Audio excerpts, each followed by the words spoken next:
Oh my God. This is a bike trail, exclusive for bikes and walkers. It's called the Olympic Discovery Trail. So let's pause this video for a moment. If you're just tuning in and this is your first time here, welcome. My name is Miles Matthews. I'm biking across America in a pilgrimage to spread prayers and light along the way. This is the second video of this journey. The first video covered my journey, my introduction up to Seattle, Washington from Santa Cruz, California. I packed up my life, living a good life in Santa Cruz. I packed it up and headed north to see what the world would offer and experience life as a traveler. I'm learning very much. This is the second episode where I travel from Seattle to the northwest coast and really start my journey off in this pilgrimage. So if you haven't seen the first episode, highly recommend it. You can watch it here. Otherwise, sit back and relax and enjoy this second episode, part 2 of this pedal pilgrimage.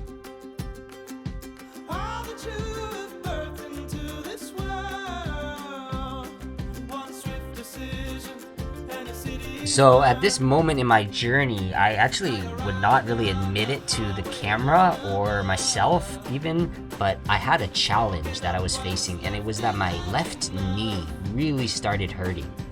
And I really just didn't want to admit it at all because I felt that I had so much invested in this journey. I completely packed up my life, and I knew that the only option was sort of to keep biking. Otherwise, I'd have to go back and go get a job back in California. And so I was a little nervous, but what I had ended up having to do was stop at a place and just rest my knee for a week and really figure out what was going on with my body at the time to see if I could keep going at all. Although it kind of looked like a happy time on camera, I was really going through a difficult challenge, and this is what happens next. So I had made it to Sequim, Washington, near Port Angeles on the Olympic Discovery Trail, and I actually found myself staying at a man's house named Lonnie Boyd. Lonnie Boyd puts his house up on couch surfing, on warm showers, on woof and work trade, and he just receives all sorts of travelers, pilgrims in their own right, who come and stay with him. He is now getting in elder years, but he was so generous to me, and it was really the perfect situation for me to rest for this time. And Lonnie has just lived on his property for over 30 years, planted a lot of the trees. And so what was I going to do in this week-long respite that I had? Well, I asked Lonnie if I could paint some murals for him. So I needed some paint to paint the mural for Lonnie, so I went to the local art supply store, Michael's, and bought some paint. I also went to the Sharon Williams, and I went in the back to get their mist tints. Oftentimes they have these very discounted paints in the back that are $5 for a quart, or sometimes they'll just give them away free. And so I supplied up to go paint some of Lonnie's walls at these local stores. And have this our sketch that we're working off of. It's like a hummingbird kissing a flower with a nice little butterfly on top. Really dainty, really simple. So let's get rocking. All right, so got the first step down, which is kind of this rough outline. All right, got the hummingbird kind of rocking. Now let's put some other colors on the flower and this butterfly. Pretty simple piece all in all.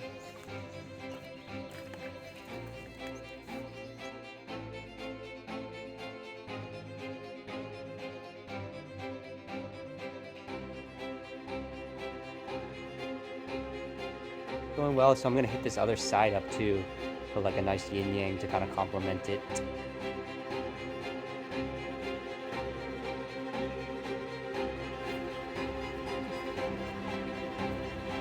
What's up, YouTube? My jacket's all stained from working, painting all day in the hot sun, so I'm gonna paint it. This is a good fabric to paint, so I'm gonna take advantage of painting this mural over here and paint my jacket. Yeah, it's fun to paint. Watch. Put it in the blue. Wipe it off a little of the blue. just like that. Paint, paint, paint. What's up? It's turning out pretty good. Look at that nice blue jacket. I'm actually here in this region. It's called Cascadia. I just finished painting a Cascadia flag mural. Cascadia is an interesting concept. It's actually a region defined by the bioregion based on the watershed and the properties of the land rather than the man-made properties. So this is the flag of Cascadia. Yeah, so I was feeling pretty happy now because, well, I painted these murals, but mainly because I actually adjusted my bike. The reason was the stem was way too long, so I was over bent while I was pedaling. So I went down to the local bike store, got a new stem, and the pain in my knee relatively subsided. After a week of just resting, icing, and enjoying life, I was able to actually get back on the road with a lot of gladness in my heart. So now I'm back on the road. I painted my jacket, and now I'm back on the road cruising. I'm cruising again to the coast. So it was a great little week there. Wow! Would you look at that, folks? That is the great blue sea. Oh my God! What a glorious sight! Coming out of the green forest and seeing this ocean for the first time is music to my ears, candy to my vision. So grateful to be here.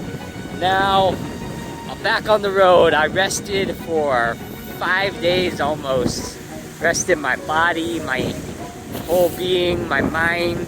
It was such a sweet time. Now I'm back on the road with the bike and I see the ocean. I just want to hop in. Actually, this is really the sea. It's not quite the ocean yet. There's Canada. And this is the sea between Washington, United States, and Canada. But the ocean is that way another 3 or 4 days. So, to the ocean! Sail on and on and on, relatives. But it is good to see those waves. I would hop in if I wasn't going a little bit further, but I'll see you real soon. And here up in the northern country, it gets dark so late at this time around solstice, summer solstice. It gets dark around 10. Imagine Alaska, you know, it gets dark around. Just as soon as it gets dark, it gets light again. Hill Street. I just came up it. Not fun.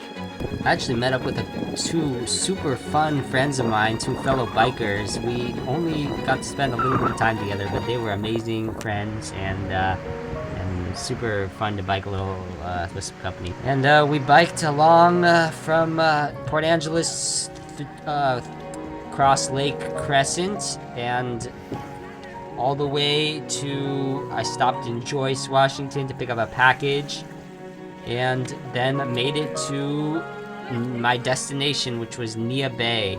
Here's a little shot at this little Devil's Punch Bowl. I jumped in the water. It was really fun.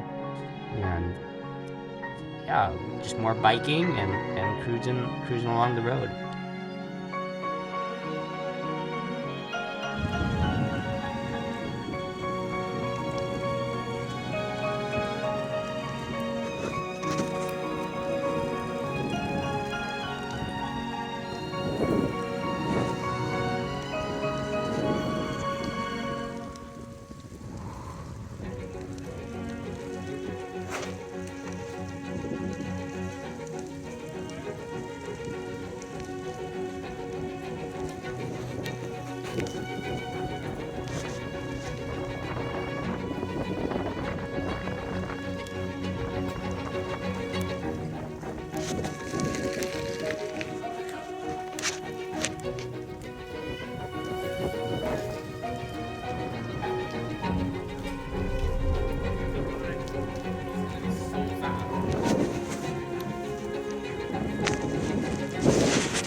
Just getting some nice, fresh spring water.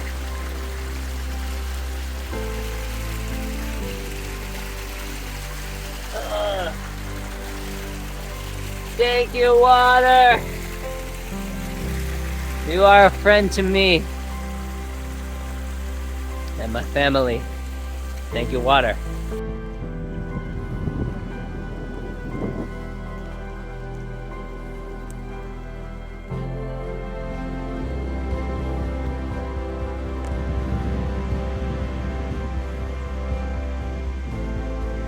So a couple of bikers on the trail. What's It's day 6, right? Yeah, I think so. Day 6, day 7. How are the legs? Pretty good, honestly. Yeah. Nice. Not too bad. What's the highlight of the journey so far? The whole rating's pretty sick. The trees, yeah. Got digging on the trees. Okay, aho.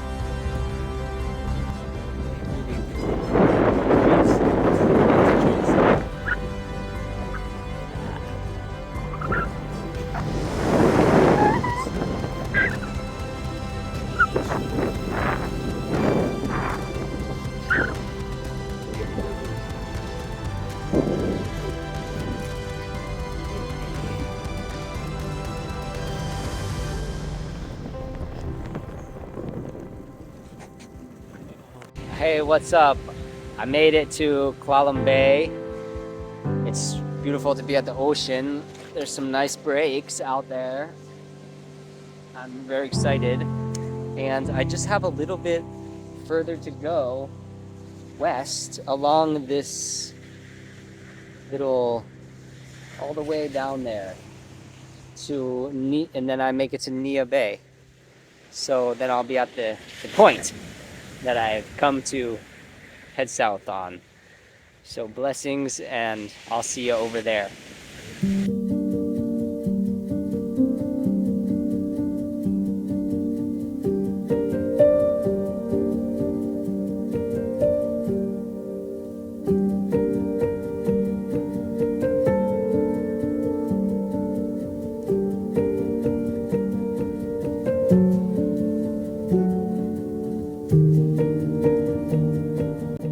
So I finally made it to Nia Bay, and it was a huge victory. It was a day of lots of riding and had to make some calls to get there in a good way, calling on my strength. But it felt great, and this is the first sight from Nia Bay. It's this huge chair. They have these huge chair statues everywhere. Nia Bay, the first thing I noticed when I got to Nia Bay was lots of bald eagles all circling around the main port there where the boats were. And it's Nia Bay, as I'll find out, was by far one of the most interesting places of my journey, and here is why.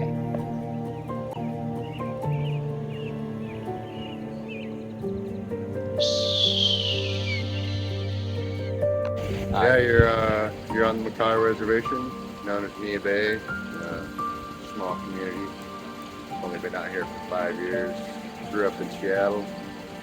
Got too hectic. Tired of city life. Came out here where it's nice and quiet. Raised my kids. Nice and safe in a small community. No traffic. No street lights. Quiet and nice.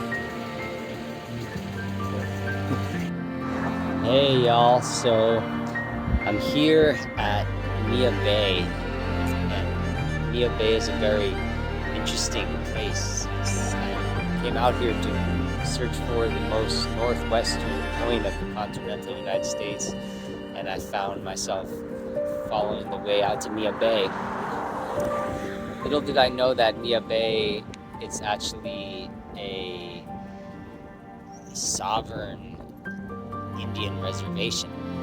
So the laws of the United States don't exist here. There's no cops, there's no county police, there's no state or county police. And yeah, this is the first site when when one enters Nia Bay, it's these two Indians here with their tribal art and their hands in a peaceful way. And, so let's explore the most northwestern point of the United States on this. I'm on the bike journey, and but yeah, this is what Nia Bay is. So Nia Bay is the town, and it's actually the Makah Indian Reservation. It's a federally recognized sovereign nation where the Makah Indians live. These Makah Indians are whalers. Back in the day, they hunted whales, so their tribal logo is a thunderbird carrying a whale in their talons. I went to their amazing museum and got to hear from many of the native people, especially this one woman who just told me all about their culture, and pretty astonishing to hear how they hunted whale with these primitive tools, and the whole aspect of their culture was very interesting. Now, more in days modern, they're fishermen. Life isn't exactly as easy for them. It's in 1,000-person town, and they have issues with water and housing, and jobs, but they remain as fishermen in the area, and I was able to go buy some fish, and actually they let me fillet it myself. But it's just a really special town. They have camping there on the beach. The fact that it's its own sovereign nation and has its own tribal governance is, in the spiritual energy of the feeling of the town, is very unique. It doesn't feel like the United States at all, and there's a certain magic to it. So it's by far one of the most interesting places I've traveled to so far, and it gets some tourists who go to visit Cape Flattery, which is this most northwestern point. But other than that, it's just sitting there and living life. So this was my experience in Nia Bay. All right, I made it to there, where I am.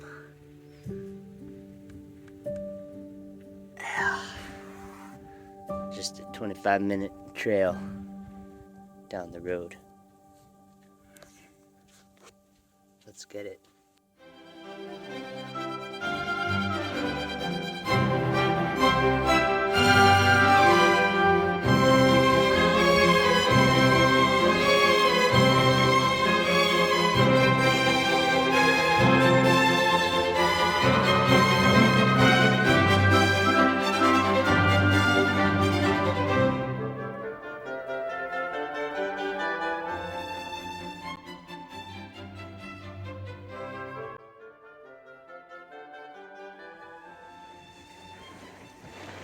All right, here we are.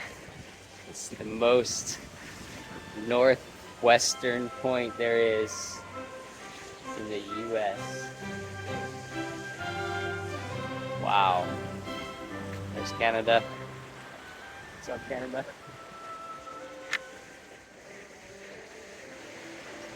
There's actually an amazing island out there with a lighthouse on it. It's called Tatush Island.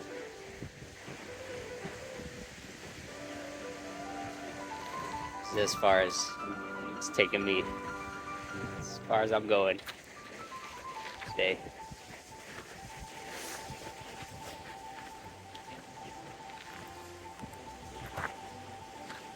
America.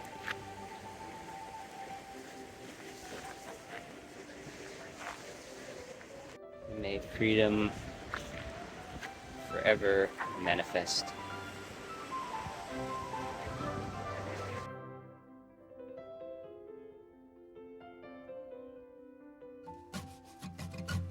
Alrighty folks, well that's all she wrote for this second episode of this pedal pilgrimage. I hope you enjoyed it. If you did, please stay tuned for the third episode as I make my way down the coast of Washington and celebrate the 4th of July and see some great friends along the way and share more stories from this epic adventure. Hope you enjoyed yourself as much as I did today, and I look forward to hearing from you. Drop some likes and comments and subscriptions in the section over here, and we'll catch you next time for another sweet episode. Thank you so much. Take care, and God bless you, and well done to you, America, for your victory.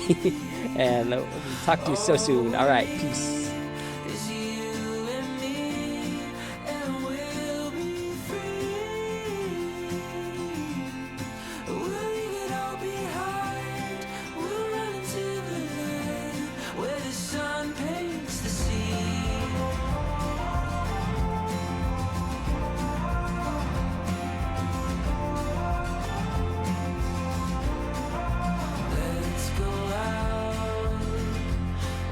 Shoreline rushes over our feet, where the tide pulls our fears to the deep, where the sun